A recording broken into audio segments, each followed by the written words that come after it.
Ladies and gentlemen, I figured I'd come on here and give a bit of my thoughts on the latest batch of the community series that were released with the last event week. I have to say that this batch is overall pretty decent, though there is definitely one particular stinker out there, which is the first one we're showing off, which is Maze Bank Melee. Honestly, the main reason why this is a stinker is because of the melee combat in GTA Online itself. Melee deathmatches in general are always held back by the fact that they are just not exciting at all, especially if it's a map that is 30 players, tries to be like Fall Guys but with melee combat, and instead just really falls flat because you're spending a lot of time running and chasing after each other with very little results. I think if this map were to be a little bit smaller and try to more lean towards the Fall Guys aspect of it by perhaps making it a capture where one person or two people have a capture back and everyone then starts going after them with melee things, and then make the map significantly smaller and maybe even for lesser players as well, then I think you might have a good map. But as you can tell by the footage,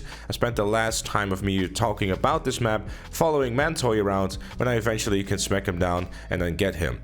When then he still is able to get me back even though I was on the ground and was smacking him to death. You know, it's just stuff like that, just really exciting.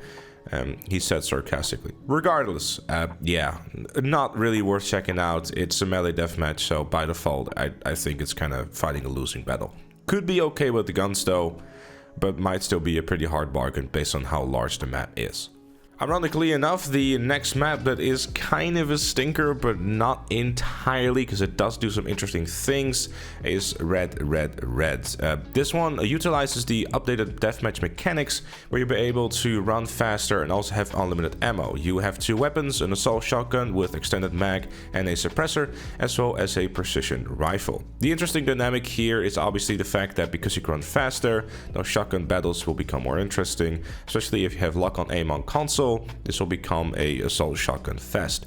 Having said that, I did find some fun with the precision rifle, picking people off from a distance, but overall the map itself doesn't provide a heap of cover and really just turns into rushing around, running around on steroids, like you have way too much crack in your system and then just locking onto people with an assault shotgun and mowing them down.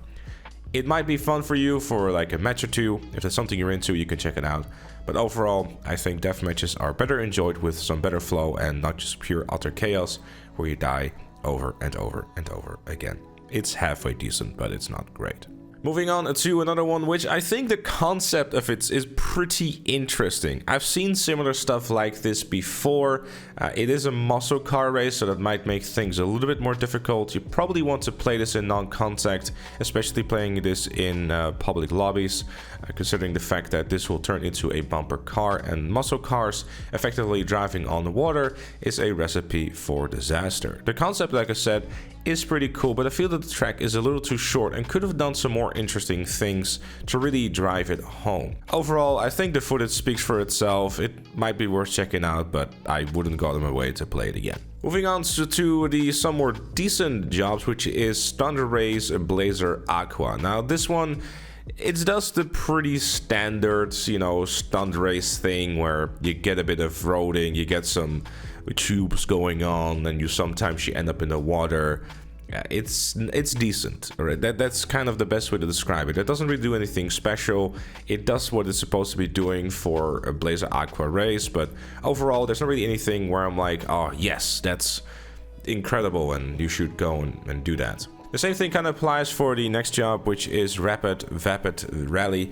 It's a trophy truck race, which obviously does the things that you would expect from said race. It has off-road sections, it utilizes some of the water sections within the map, and also has some stunt tubes and usual stunt props going on. Overall, probably the most solid race out of the batch here. Overall, the trophy truck is a vehicle that's always fun to use. Definitely a lot of interesting things you can do with it. As you can tell with the footage, you know, you can easily go and pass through some of the sections. Sometimes it slows you down. It does make for some more interesting dynamics within the races, and it's definitely worth checking out if you're looking for something different. Definitely one of the more creative races we have seen, especially in this bunch. And then the final race within the batch is Go-kart's Dog Race. Now, this is basically Rockstar going like, yeah, we know you want go-kart races, but the community already made one, so here is one go-kart race and enjoy. While I have played significantly better, I have to say that overall, it's a pretty decent race. You know, it's kind of what you would expect from a go-kart race. It's a short track, it does what it's supposed to be doing. You know, you got a few cool corners, you got some obstacles in there too to kind of split it up and make it a little bit more interesting, but overall it's, you know, doesn't do anything too crazy, but it's a decent track and it's definitely worth checking out, especially if you've been craving for something that can be easily launched and hopefully found some people for within the quote-unquote official Rockstar jobs. Definitely one of the highlights out of the batch. And finally, arguably the most creative job I think we have seen out of all the community jobs so far, which is Football Death Run. Basically, the concept behind this one is pretty simple. There's a bunch of footballs, or just balls in general, that you basically have to maneuver behind, because at the end of the football field and or stadium, there are a bunch of people with sniper Mark IIs where you'll be able to then get shot by. If you stay behind the ball, you should have that be able to be used as cover. However, snipers will be able to shoot the ball as well to make it a move away from you, which kind of creates this interesting dynamic where you kind of have to balance the ball right in front of you so you can get shot. But on the sniper side, you also have the fact that you can obviously angle you in such a way where you'll be able to shoot them down easily. The balance in there is pretty okay, though I would argue maybe from like a balance perspective, especially in larger lobbies, a normal sniper rifle might have been a little bit better, especially considering the fact that a lot of low players will probably play this too. But generally speaking, it's a pretty decent job. I really enjoyed the concept of it, and I think you can definitely have a bit of fun with some friends with this if you are looking to have a little bit of fun. Definitely worth checking out, I'd say. Overall, the batch was okay. The last 3 jobs are definitely worth checking out. The other ones, I'm not entirely sure. Regardless, I'm hoping that Rockstar will continue to, you know, kind of take the examples of the last 3 jobs, you know, seek out originality and well-made maps rather than, oh, this looks halfway decent, like the waterfall map, because, you know, the concept is cool, but execution isn't really. And melee deathmatches, never again, please, and thank you. But those are my thoughts. Let me know yours in the comments down below. Leave a like if you enjoyed, subscribe for more, and become a member if you really like what you see on the channel, like KFC Chicken, Chloe, Not Fatigue, and GTA Plus. And I'll see you all later.